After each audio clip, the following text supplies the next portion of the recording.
You and me both know that during these quarantine times, life may get a little bit boring.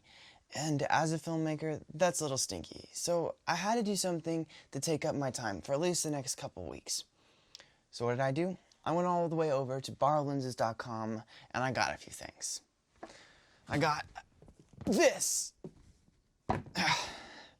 And this. I also got this. And this. And this. And this lavalier mic that I'm recording on right now. Let's check them out. So the C100 Mark II cannot film in 4K, but it does have a 4K sensor that is downsampled to 1080p. So its 1080p is going to look way better than any DSLR. And to go along with that, of course, I had to get a lens that kind of fit with it. So since this is a crop sensor, Super 35, a Sigma 50-100 will be perfect on it.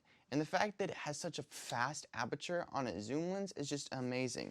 Of course, it's a very tight focal range, so I also got a 35mm to help me out a little bit there.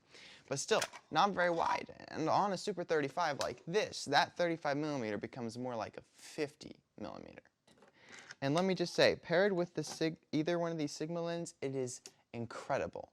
So let's switch now to using the C100 Mark II as our A cam here. Let's go.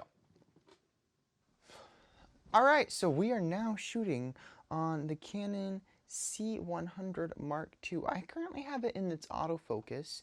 It says it has face tracking, just like most Canon mirrorless, but with either the 35mm or the 50-100, it says that the autofocus isn't compatible with that.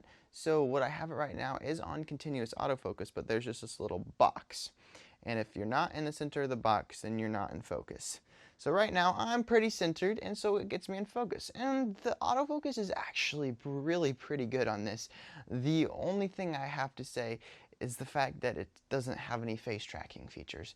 One of the things that I kind of saw online when I was researching this was this little demo where this guy was shooting through these fences and it was keeping the people in focus. And I actually tried that today. Here's a clip of me trying to do that, and it didn't work at all. I even got him in focus to start and then tried to track him through there, but no, it did not keep him in focus. So I don't know if there's a setting I need to change, if I need to figure out what lenses work with that face autofocus, and maybe it would work then. But what do you guys think? I think this looks pretty good. I'm going to show a few more clips that I've taken. This isn't a full-fledged review on the C100. That's going to come later. This is just kind of me hanging out and checking it out. So right now we're filming on 35mm. It's more or less 55mm. And that makes me look real. It makes me look normal. That's 50mm is kind of represents what our eyes see.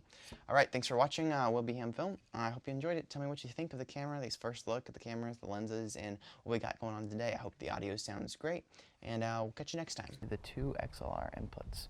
We have the camera input set to about 5, and the audio levels on the microphone set to about +24. We have the limiter on, and no other effects. So how does it sound? My microphone is out here and visible. And my microphone is underneath my sweatshirt and is right here, if you can see it over the dog. And to try to simulate the bride having it concealed, I'm not talking very loudly, and she may not be either, or she may be really loud. I don't know. That's why we put the limiter on it, just in case it gets too loud. Perhaps she'll be nervous and only be speaking this loudly, kind of shaky. So we put we put it under that to simulate hiding it in a dress, because if she's wearing the dress, we don't really want to be able to see the lavalier microphone, especially because this lavalier microphone is not white. It's not like the Tascam DR40 that has a white option. They only have black and yellow options. So I'm doing this to see if rubbing the fabric on the microphone is making a horrible noise. So how does it sound? Good? Bad?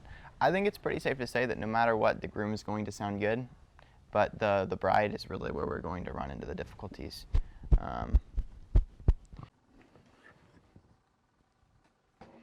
Whoa, man, these things are kind of so massive. It's literally insane. I mean, they're really pretty heavy. I do not recommend putting this on a mirrorless camera. I'm going to be 100% honest. It's probably a bad idea.